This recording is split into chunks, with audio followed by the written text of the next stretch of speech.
Welcome to Kent ISD Literacy Leaders and Coaches Network Remote Edition. We are excited to bring you our 6th episode of the LLCN Brief. We appreciate those that are now following us on your preferred podcast outlet and excited to share that we now have about 800 unique listens to our previous 5 podcast episodes. These listens come from 12 different countries and over 30 different states. We appreciate that you are finding value in the information we are making available for you.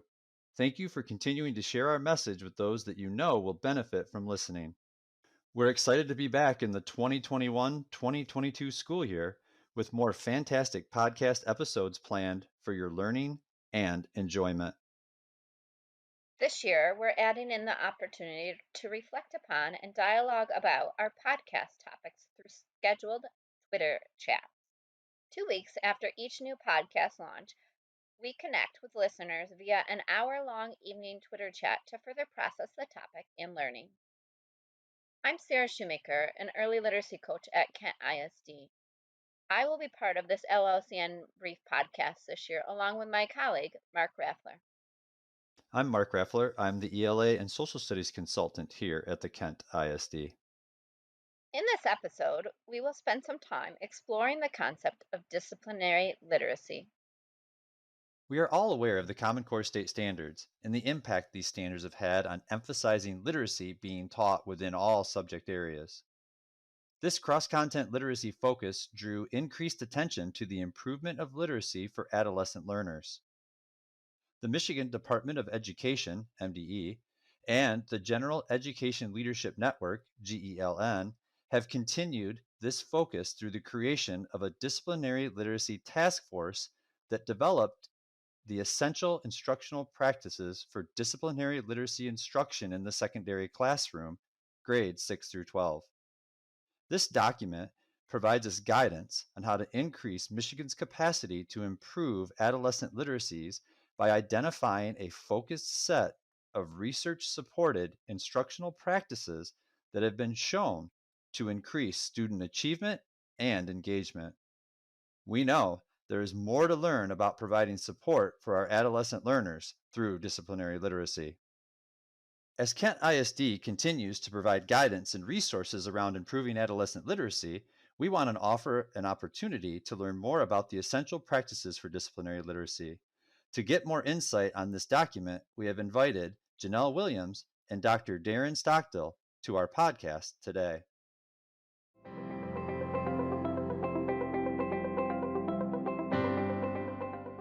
Welcome. Join us today to talk about adolescent literacy, specifically through those essentials, are Janelle Williams and Dr. Darren Stockdill. First, Janelle Williams is a literacy consultant within the Leadership and Continuous Improvement Unit at Oakland Schools. Oakland Schools is an intermediate school district supporting the 28 districts in Oakland County, Michigan.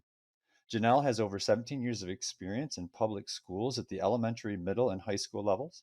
She has served as a classroom teacher, IB Middle Year Program Coordinator, teacher leader, and educational technology coach. She holds an education specialist in leadership degree and a master's degree in reading and language arts through Oakland University. Janelle is passionate about supporting education in the area of secondary literacy and is currently serving the role as co-chair of the statewide Disciplinary Literacy Task Force. Janelle, thanks for being here with us today. We're also joined with Dr. Darren Stockdill. Darren is the Instructional and Program Design Coordinator for the Center of Education Design Evaluation and Research. Acronym is the CEDR or CEDAR program at the University of Michigan. In his role, he partners with educational organizations, teachers, and University of Michigan faculty, staff, and students to design innovative learning experiences and resources for K-12 educators and their students. Darren has worked in the field of education for over 25 years. He graduated from the University of Michigan with a degree in history and went on to teach adult literacy in Chicago before returning to Michigan to work in local community centers and teach middle and high school social studies and English in Detroit. With an interest in teacher education, Darren returned to the University of Michigan to pursue his doctoral degree where he researched adolescent and disciplinary literacy and was one of the first graduate student instructors in the Instructional Rounds Project in teacher education. Again, thanks, Darren, for joining us today. So, first question of the day. Tell us us about the essential instructional practices for disciplinary literacy instruction in the secondary classroom? So, the essential practices for disciplinary literacy instruction in the secondary classroom are a set of 10 instructional practices that we put forth to guide and inform teacher professional learning at the secondary level related to literacy across all of the content areas. So, what they are is basically there's a general set of 10 practices that we believe that when implemented will raise literacy achievement and performance for all students. And then there's an additional set for each of the core content areas: math, English language arts, social studies, and science.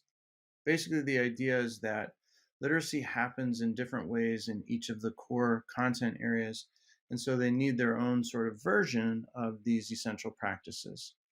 I'll clarify briefly as well what the essential practices are not. They are not a list of content expectations for students. They are not a mandated list of requirements that teachers have to meet. Instead, they're again to inform teacher professional learning. They develop as part of a continuum of essential practices for pre-K, grades K3, grades 4, 5, and grades 6, 12 that was started by the Early Literacy Task Force of the General Education Leadership Network of MESA, which is the Michigan Association of Intermediate School Administrators. So MESA's Early Literacy Task Force began working with Nell Duke, who's a faculty member at the University of Michigan, to develop these essential practices that teachers should be employing to develop their students' literacy in grades K3. Nell and the members of GELN, the General Education Leadership Network, had some conversations around what it would take to produce a pre-K through grade 12 continuum. And then Nell approached myself and Dr. Elizabeth Moji, who's the Dean of the School of Education at U of M now and is a known, renowned scholar of disciplinary literacy, and asked if we would be interested in developing a similar set of essential instructional practices for disciplinary literacy. So we began working on grades 6, 12 in 2016. At the same time, we spoke with Dr. Anne Marie Palinsar and Miranda Fitzgerald, who developed grades 4, 5. So the idea was that there would be this, again, pre-K through grade 12 continuum of things that teachers should be doing to promote literacy among all their students. And it took about 3 years of constant revision. What we did as a team of researchers is we developed an early draft, which we then turned over to a team of educators from across the state of Michigan who were brought together as a task force by the General Education Leadership Network of MESA. And that team went through multiple rounds of revision and feedback and development to produce the essentials that exist today, which is now actually in its second version, which we'll talk about a little bit more later. Wow, so this is a long time coming. Some guidance in a systemic way from pre-K through 12th grade and the time and energy that was put into making these essentials content specific for secondary teachers, it is amazing. We can't wait to learn more about what this entails and how it can be put into practice. Yeah, it's been quite a journey, and it's a huge team of people, dedicated educators from all different content areas and expertise areas from across the state are involved. So it's the largest collaborative effort I've ever been a part of as an educator for sure. Thank you for that introduction. Okay, well, thanks for the update on where the essentials have come. And within these essentials, we see this term disciplinary literacy. Content literacy and other terms have been used in the past. So, talk to us more about these terms. How are they the same or different? Yeah, that's a great question. So let's break this idea of disciplinary literacy down into its component parts. And first off, we want to ask what a discipline is. And so when we talk about disciplines in this context, we're talking about academic domains and even subdomains within ways of learning and producing knowledge. So we're talking about the different sciences, the social sciences, different forms of mathematics, different things associated with English language arts like literary criticism and journalism. And each of these domains or these ways of learning, ways of producing knowledge, and ways of communicating knowledge have their own ways with words, in a sense, their own ways with language. They produce different types of texts and they use different types of texts and representations. And when we say text, we sort of mean encoded forms of information that are used to produce and share knowledge. So each of these domains then has their own ways, their own literacy practices, their own tools, their own ways of communicating and sharing information. So disciplinary literacy instruction then is about giving learners access to those practices and tools in scaffolded, age-appropriate ways. That's a little different than content area reading and content area writing, in that content area reading, let me first preface this by saying that is really important and powerful work. So teachers spent many years across the state of Michigan in content area writing, sort of writing across the curriculum workshops and content area reading work. Those things don't go away. What typically those are more generalized practices in active reading strategies, for example, that are important and helpful across content areas. So if we take an example like reading for a main idea, guided highlighting, which helps us identify important information in a text, or question the author or talk to the text, there's a range of strategies that are meant to get kids actively thinking, more metacognitive as they read. And those are all very powerful, but where they didn't quite get to is getting kids to think in more disciplinary ways and getting kids thinking more intentionally about the differences in literacy practices across domains. So oftentimes they were oftentimes framed from the lens of English language arts and were sort of pushed into math and science classrooms, and didn't always seem authentic to some teachers in certain content areas. So what disciplinary literacy does instead is it asks, well, what if I'm a math teacher? What are the literacy practices that are important in my discipline? How do I help students learn these, and how do I scaffold instruction? So one of the things in math is you have to learn to read and interpret across symbol systems. You might move from numeric representations to symbolic representations to words and back again in the course of solving a word problem and expressing your thinking in a solution. So that's something that we need to intentionally sort of break apart and teach our students how to do that in very thoughtful ways. And that sort of movement across symbol systems is pretty unique to mathematics. And it requires a lot of scaffolding and support for students to do. Mathematicians are looking for patterns, they're looking for certain things in text. Precision of language would be another example. So a word meaning is not all about connotations and interpretation in math. They have pretty precise definitions. That's different than English language arts, where connotation and context of use can shift the meaning of a word quite broadly. So it's helping kids become more aware of these differences in language and literacy practices, and then being able to use them. And there's an equity and a social justice angle here as well, in that we want all students, all of our young people, to be capable producers and consumers of knowledge. We want them to be able to look at a graph in a table, or look at a graph, for instance, and deconstruct that X and Y axis and see, do the units even make sense? Does this represent data as it appears in the real world? And that's a real disciplinary practice that kids need to employ to be able to consume the media and the information they're employing today. When we're thinking about historical sources, we want them corroborating. When you read about a past event, you should corroborate across multiple sources, not just read one account. That's a historical literacy practice. So we want our students prepared to consume and produce knowledge in all of the content areas, and they need the tools and practices to do so. And that's what disciplinary literacy instruction is about. Yeah, I appreciate how you clarified that the content literacy piece was that more general strategy that got the students engaged, crediting that work. But when we get into that idea of the discipline, that it's the more specifics of literacy within that domain, and then the examples you provided to back that up. Excited to hear and more about this, and really as we get a chance to explore the document further on our own beyond the podcast itself, how to further clarify between these two terms. We are so fortunate to have this complete document with the 612 disciplinary literacy essentials. We've talked so much about K3 literacy essentials with the Read by Grade 3 law and building up from that. So, where should we start? What is key to consider in implementing the disciplinary literacy essentials? That's a really important question. When engaging with the document, one thing we always want to emphasize is please read the purpose statement. The purpose statement is there for a reason and it's really important. And one of the key points in the purpose statement for the essentials is to clarify that this is about teacher learning.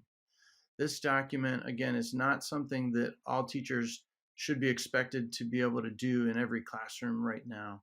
Rather, when we're engaging our 612 educators with professional learning around literacy, we should be using the disciplinary literacy essentials to inform that teacher learning. And so, talking about teacher learning then brings us to the point of we need school-wide systems and district-wide systems. And what we're trying to build is a statewide system. You have to have a systematic approach to supporting teachers in this process. This is hard work. It doesn't necessarily line up with our own experience as learners when we were when we were students. This is not necessarily the way that we learn. So this is new for many educators. At the same time, it's familiar. So there's an interesting tension. There's a lot of this work that is new in the way that it's coming out, but there's also a lot of good teaching that's already happening that lines up with the practices. So we also want teachers to recognize what they already do. And that's an important perspective. So as educators read through these, they should be looking for things that seem brand new and practices maybe they haven't thought about, but also practices that they fully engage. And then we're thinking about the different roles that people have. So as administrators at the district and school level, read over these and hopefully also looking at a document called the school-wide practices. They're thinking again about what supports do teachers need to do this. They need time, they need opportunities for collaboration, opportunities for reflection, ideally some access to curricular resources that line up with these approaches. So this is a lengthy endeavor. It's not something that teachers can learn how to do in a 2-hour after-school PD session. So to begin, again, is starting to build these systems at the building and district level that give teachers the time to think and learn, try some things out, get some feedback, go back to the drawing board, try it again, and that we give our educators the space and breathing room to really think and learn as they develop this. And then the other key point about where to start is practice. These aren't linear for the most part. Like you don't necessarily have to go in order, but we do ask that people really spend some time thinking about practice one first, because disciplinary literacy is about solving disciplinary problems. It's about answering big questions. It's about using literacy tools to communicate powerful information. And so all of that comes out of there. We use different terms in different content areas, but it's inquiry driven, it's problem based, it's phenomenon based learning, where there's a problem frame or a big question that is really giving purpose to the literacy practices, that we're reading to understand something, we're writing to communicate a powerful idea. And so we want people to start really carefully thinking deeply about practice one, which is about problem framing, and then delve into the practices in small chunks based on their needs and based on where they're currently at. So also, again, recognizing what you are currently doing that lines up with these practices, and then thinking about what you might add. A quick example might be a teacher that already engages their students with a wide range of texts and representations in their classrooms. They're really proud of their classroom library. They have kids using it. Kids are consulting multiple sources in the course of a lesson. That's practice. That lines up with practice two. But maybe they haven't really framed a really solid problem about that. Or maybe they haven't done explicit instruction in a disciplinary reading practice. So they might start small and really just build off of their practice two and either add a problem frame or add some explicit instruction in reading strategies. And so over time, sort of build their instructional toolbox, hopefully with support again and complementary PD, to sort of get their instruction more in line with these essential practices. So the answer of where to start is start at the beginning with that purpose statement and don't ignore practice number one because it's the basis, that problem framing for the rest of the disciplinary literacy essentials. And then you didn't say it explicitly, Darren, but I heard this is not a quick fix. This is a multi year initiative that look at what you're already doing and find the ways in which the essentials are affirming that, but which you can build upon the small chunks and link what you're already doing as an educator in your classroom to the new ideas and how those can be incorporated. Absolutely. And each school will take a different pathway. Each district will have to find the pathway that works for them. So, for instance, a district that was deeply engaged in reading apprenticeship work might already have begun some of this and might be able to build off of that. Whereas another district maybe had taken visible thinking, and you can build off that in different ways. So it's also building off the existing professional learning initiatives that have been in a building and taking advantage of them and looking for those connections. I'd love to jump in and just kind of affirm what both of you are naming, in that this is really about honoring the work that teachers have already been doing. And so we know that many of our social studies teachers around the state have been deeply engaged in thinking about the C3 framework and how it can frame their approach to instruction. And so that C3 framework is directly in line with where we're going with these disciplinary literacy practices. And the same would be true for our science educators that have been doing deep work around NGSS, that all of them are built upon this kind of inquiry framework.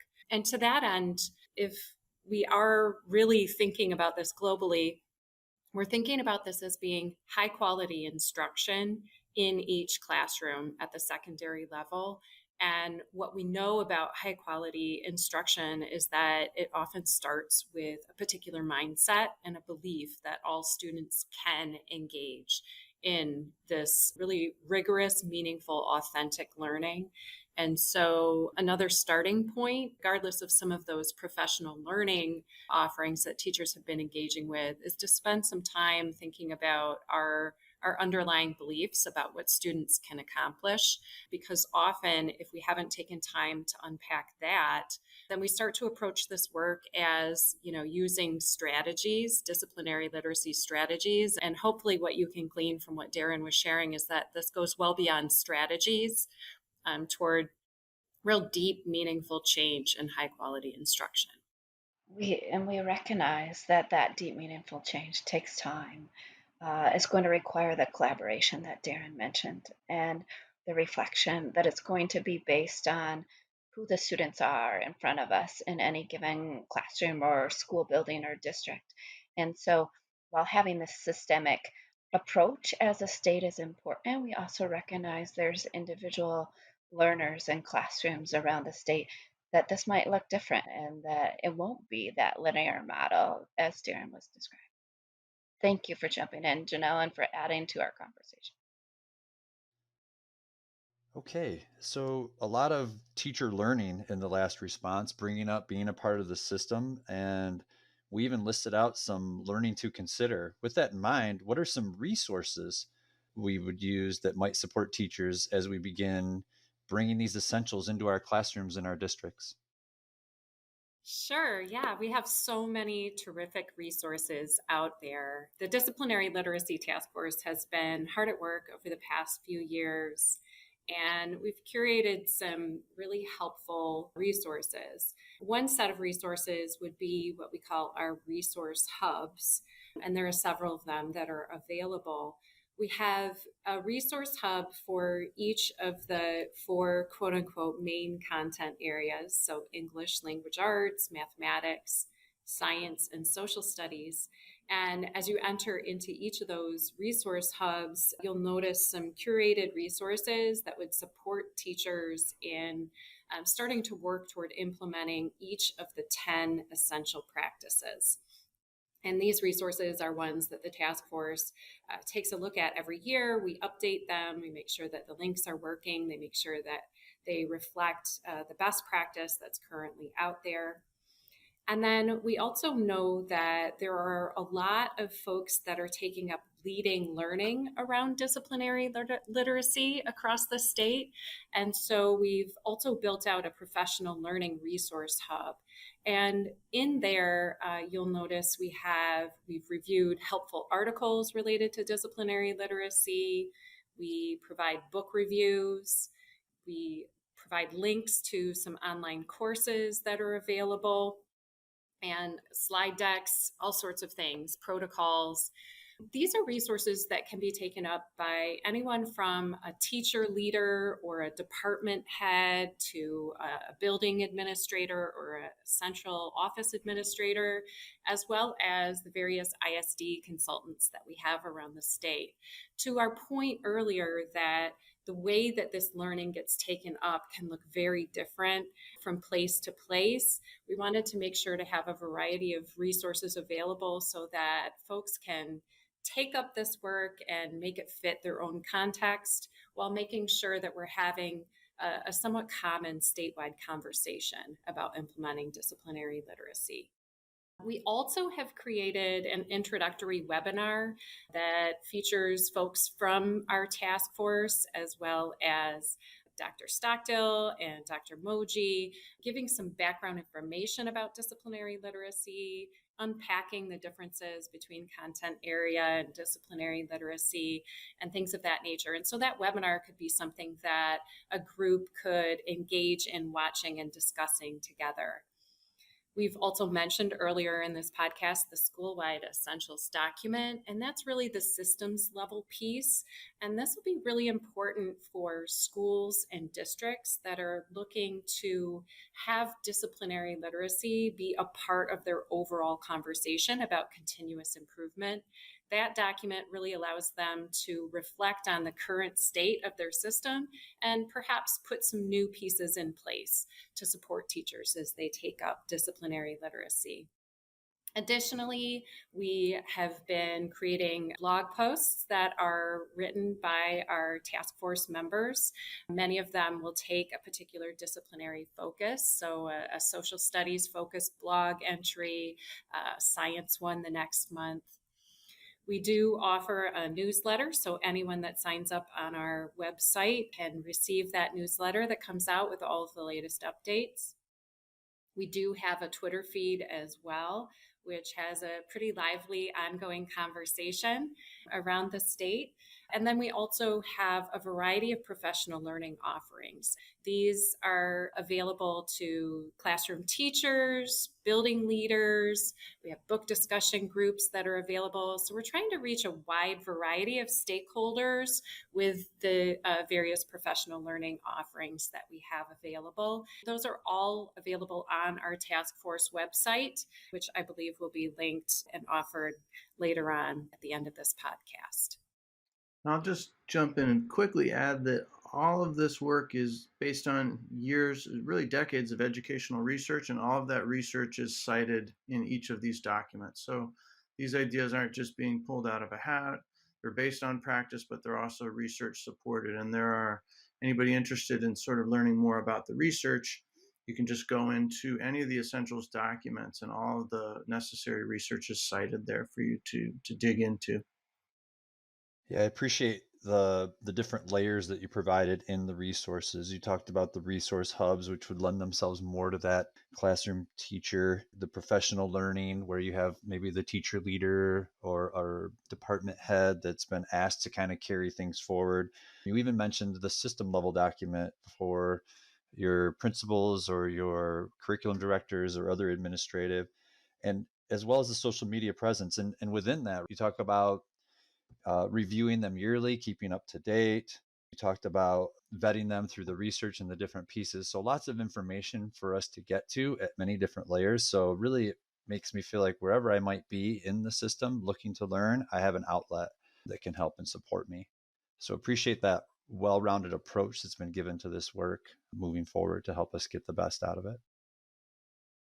So, the disciplinary literacy essentials, we talked a little bit about revision, but this is a big package, a lot of information, a lot of research behind there, and a lot of practices. what would surprise educators, or what might be considered a heavy lift here, or what might be new in maybe the revision that you'd like us to know? Yeah, I think if we think about, the heavy lift in taking up this work, I think it's really important to name that most of what we might see as barriers to taking up this work are systemic barriers, as opposed to being limitations of the teachers themselves. As we talk with educators across the state about, what they need in order to take up this work, across the board, educators name that they need more time with colleagues in order to just make sense of what this work is, what it means for their context, and where they might begin based on their current state. Educators need dedicated time for professional learning around this work. They need sustained support for collaborative inquiry cycles around their practice.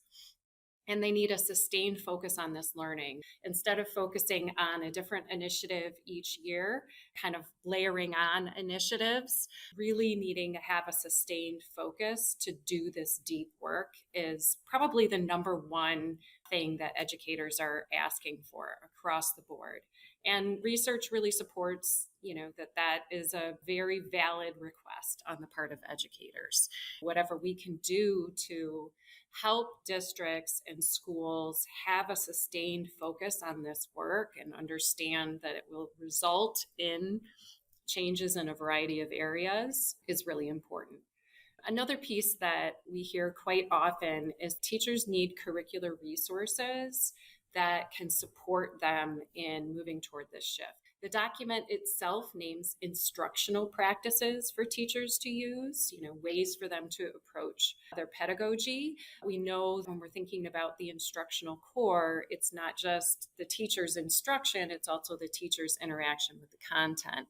Curricular resources that are high quality that can support teachers in making moves toward implementing these instructional practices are really important. Just to kind of name, we're not talking here about a lockstep curriculum map, pacing guide, or something around that. Really, resources can support moves toward problem and inquiry based approaches.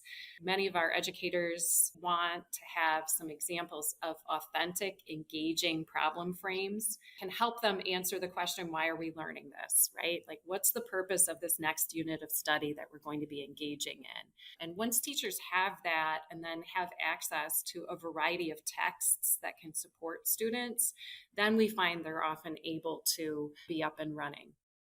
Another thing, just to circle back on, I think we've named it to really emphasize is many teachers are surprised as we begin engaging and learning with them around disciplinary literacy. They feel a sense of validation for the work that they have been doing toward high quality instruction.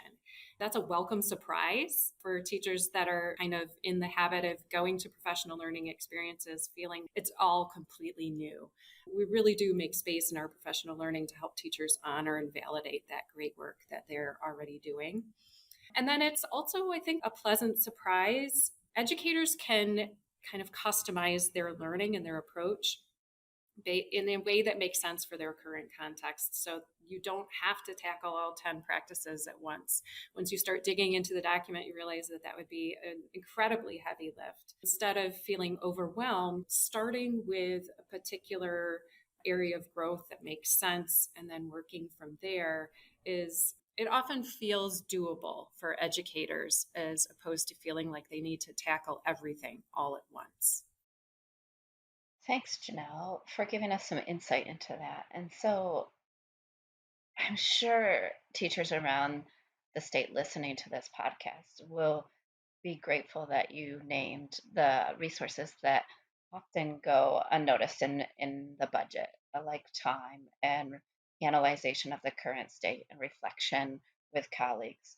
We know the high quality curricular resources can make a difference in the classroom, but without the time and the ability to collaborate and customize this deep work, the approach that teachers will take, the high quality resource isn't going to make the difference in and of itself. And so thank you for shedding some light on how we might approach this and how we might consider breaking through those systemic barriers to consider implementing these disciplinary literacies.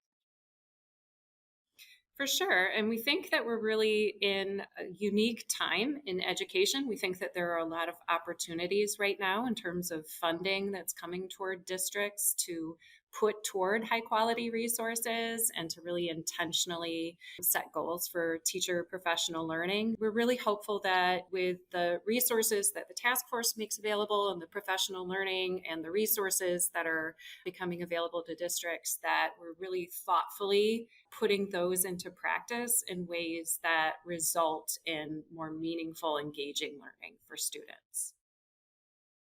What a lot of information. And we've asked some questions, and we certainly appreciate all the expertise that you both have offered here today. As we conclude the interview, what have we not asked that is important to highlight here?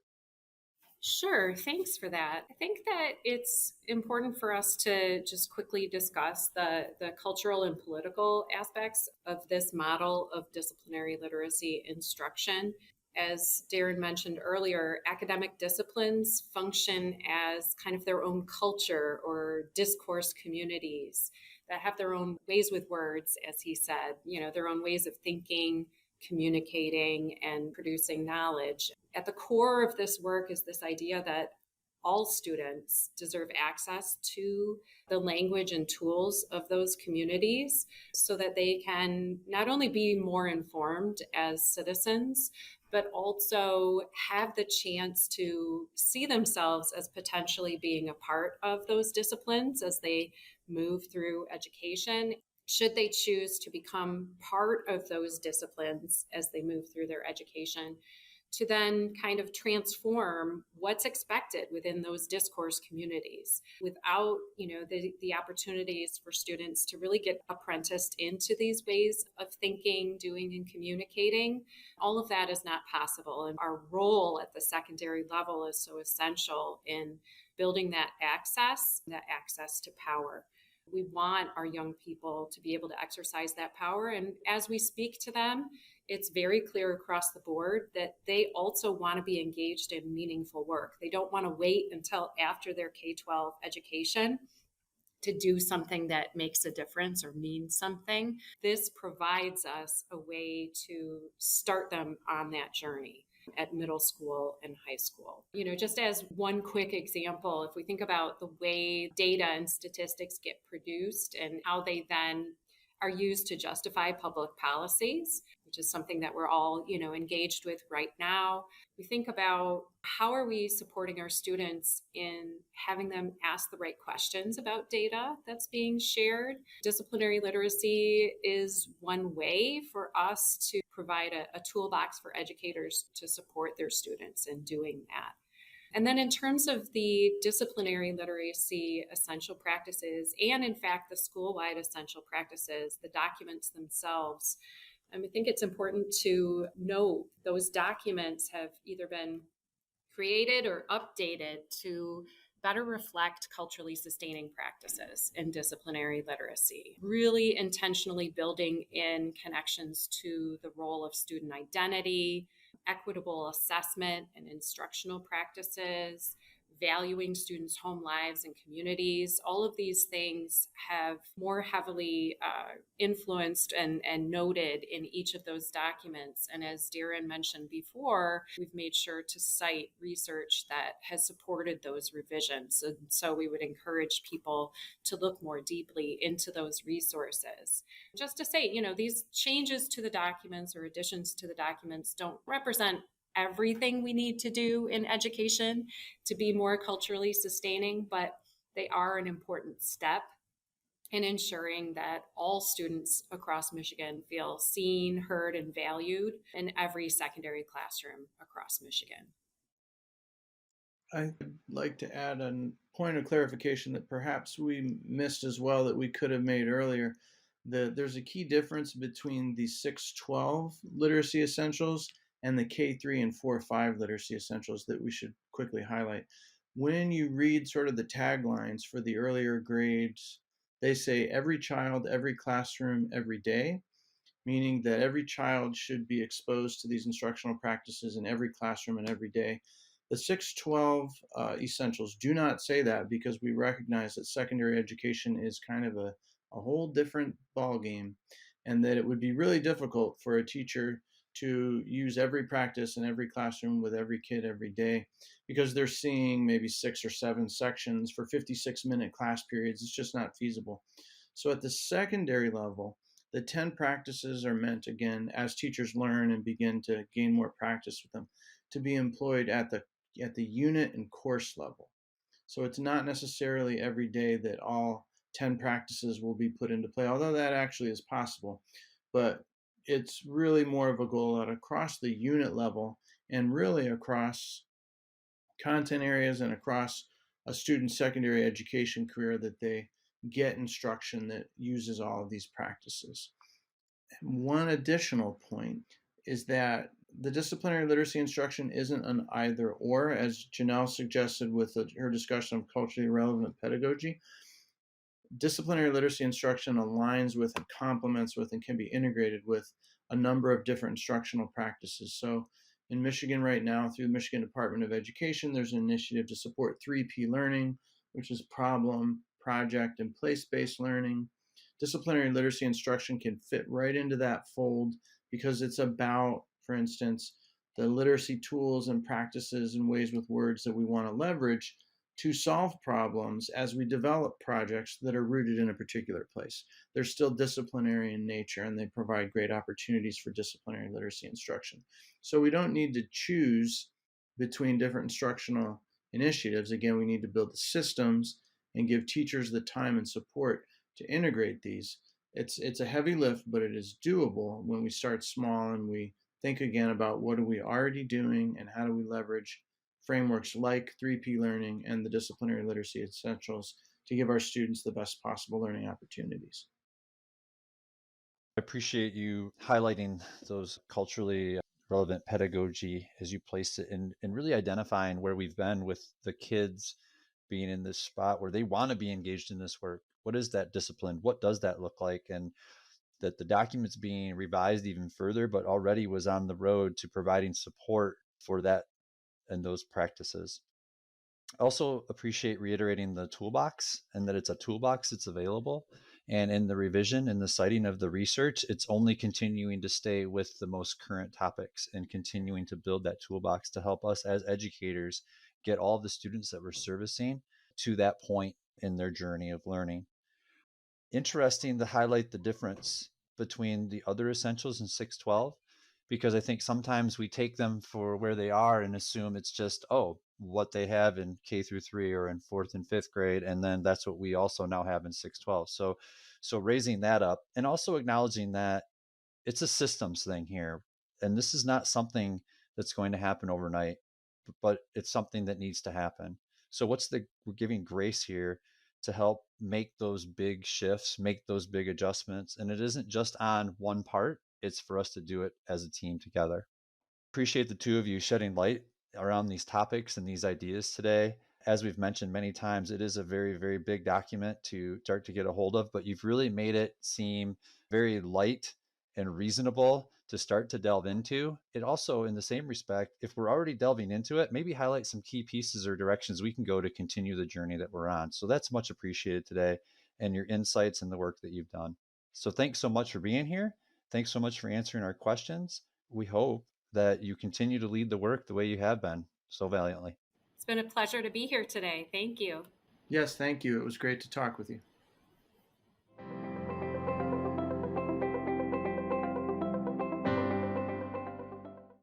Thank you for joining us for this LLCN brief today. We appreciate Janelle Williams and Dr. Darren Stockdale's insights into the essential practices for disciplinary literacy instruction, grades 6 through 12. If you're looking to access the essentials, visit literacyessentials.org. If you're looking for the resources mentioned in today's podcast, check out our resources page at bit.ly/LLCN resources 2122. That's bit.ly/L, C, N, lowercase resources 2122. We look forward to connecting with you again in the near future. We're also looking for suggestions on topics, as well as questions that you may have related to literacy. So please take the time to let us know what you want to learn more about through our Google form, again found at the bit.ly, bit.ly/L, capital C, capital N, all lowercase topics with no space. Thank you so much for listening.